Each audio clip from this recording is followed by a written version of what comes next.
Well, good morning and thanks for joining us here. It is Monday, June 1st. I'm Mitch Carter. And I'm Casey Mason. Glad to have you here. Kicking off June 1st. Hard to believe it's already June. Of course, meteorologist Byron Douglas will be coming up after we recap a couple of top headlines to let you know what today is going to be looking like out there. Absolutely. Starting off here, happening today, a Newburgh woman facing animal cruelty charges has fled to change her plea ahead of her court appearance. As we told you here, court records show Shayna Burko has filed to plead guilty but mentally ill. Burko has a criminal history of animal cruelty. In January of last year, Burko and her mother, Kimberly, were arrested after police say they found more than 24 animals, both alive and dead, at their home. Burko's change of plea hearing is set for this morning, with Kimberly's trial set to begin on July 7th.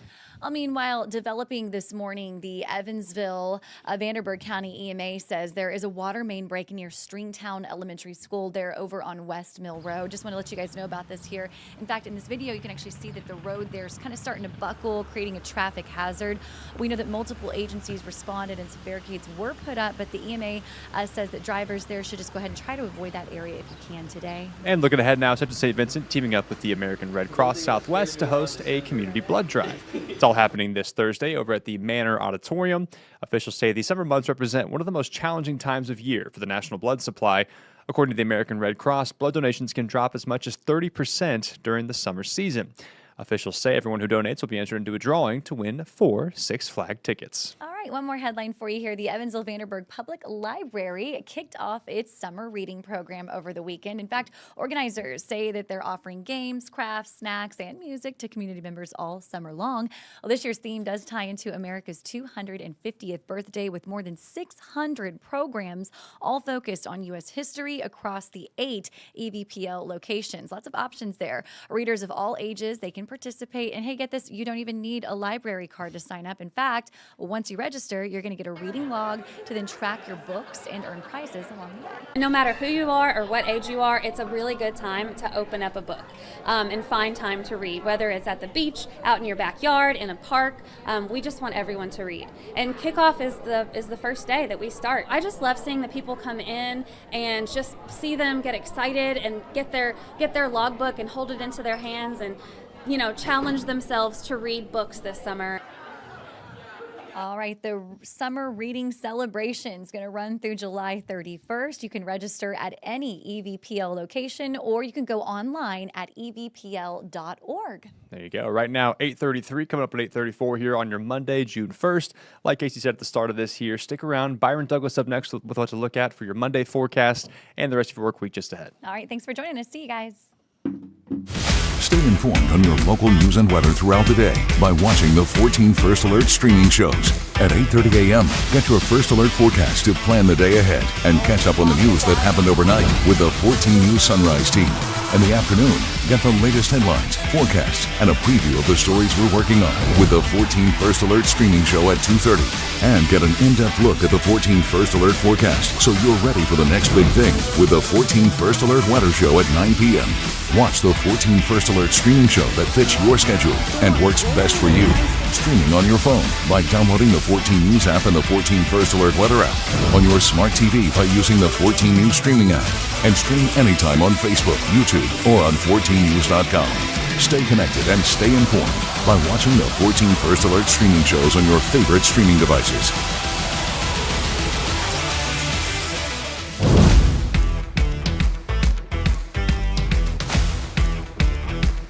Good Monday morning. Welcome to Meteorological Summer. I'm meteorologist Byron Douglas. Hope everyone had a super weekend. We've been tracking some lightning, and we've had some severe thunderstorm warnings outside of our viewing area. And we talked at the end of 14 News Sunrise. We anticipated some upgrades across our viewing area, and the Storm Prediction Center has added a level 1 threat from Morganfield, Webster, McLean, Davis County, Henderson County as well, Ohio, a level 2 threat for southern stretches of Hopkins and Muhlenberg counties for severe thunderstorms. Everybody else, a general risk.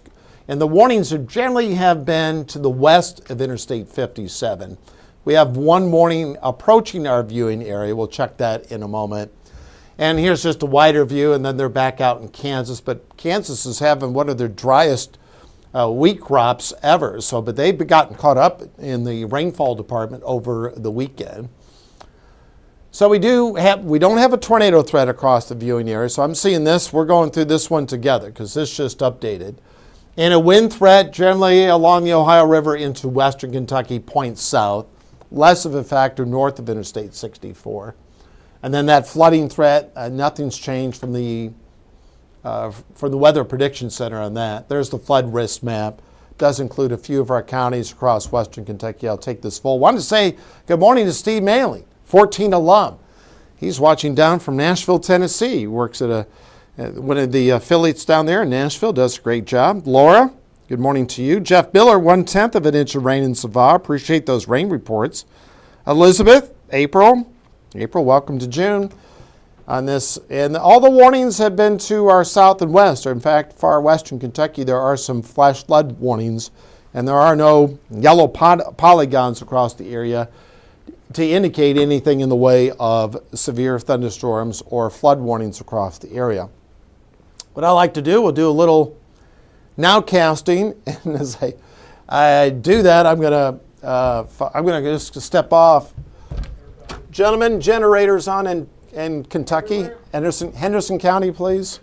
So we're going to turn the generators on because we have some lightning down, and we might have to turn them on here at the station. No, we have a tower down there in Henderson. A lot of lightning there along US 41, Interstate 69. And then from Dixon, Otten there in Webster County up to about Poole.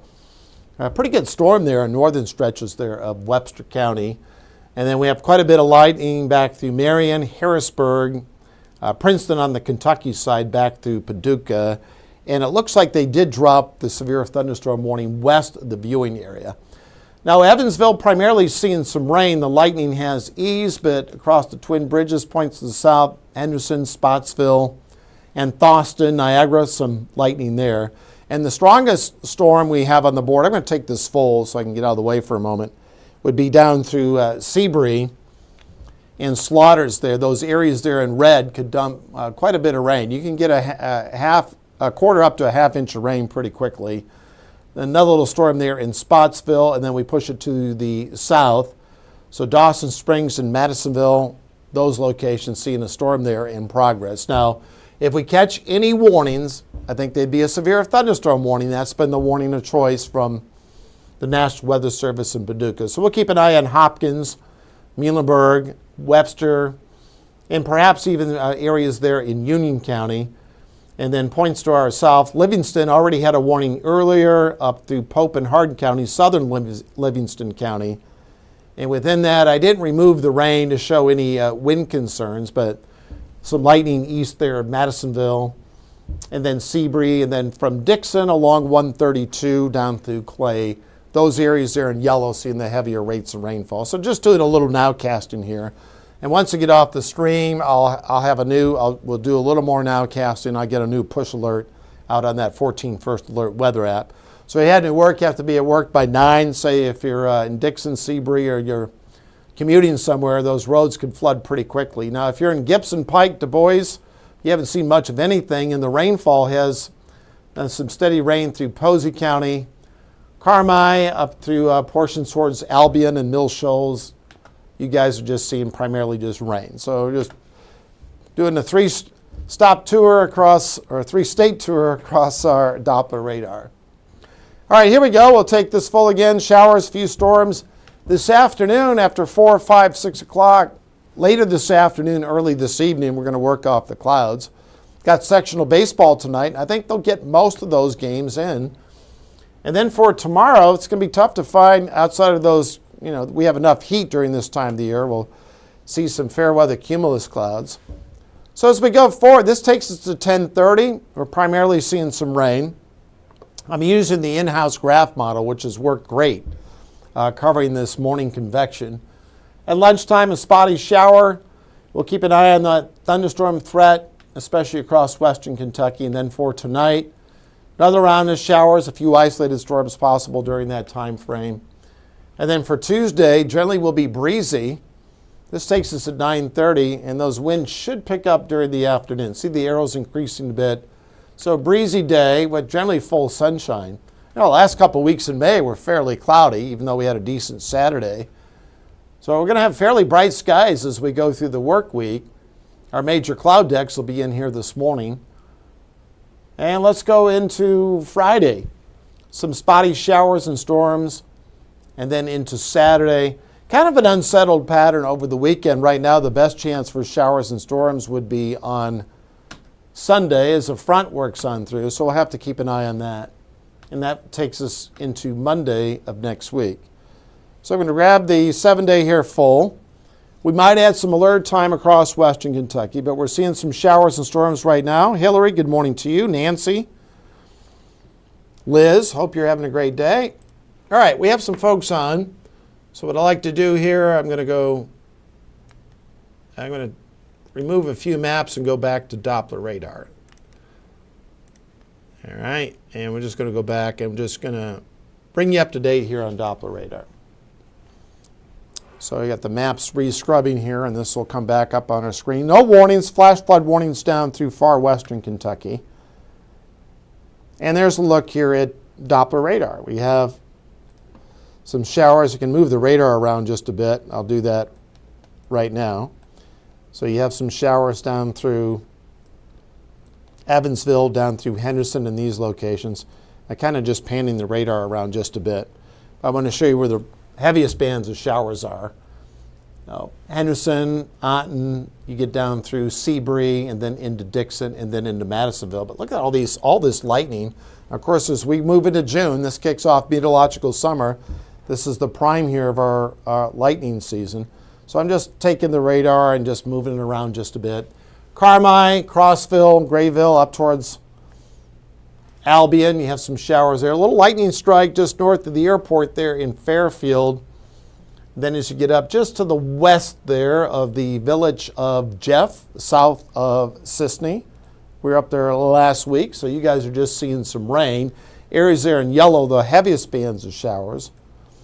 And these could be more gust front driven, where that leading edge, you could get some brief winds down through Otten, right around, even out towards Jewel City and then into Beech Grove, catching western Davis County, south and west there of south of Curdsville and west Louisville. So we'll see how those showers and storms, act over the next 30 minutes or so. So as we talked on 14 News Sunrise, you can't rule out a severe thunderstorm warning or two. We're not at risk for a tornado threat. What do you do during a severe thunderstorm warning? The best thing to do is be inside. If you're traveling to work, just watch for that flooding threat. But the worst storm on the board is in Webster County, and that's sub-severe. Then we'll watch that line out to our west. So that's the latest.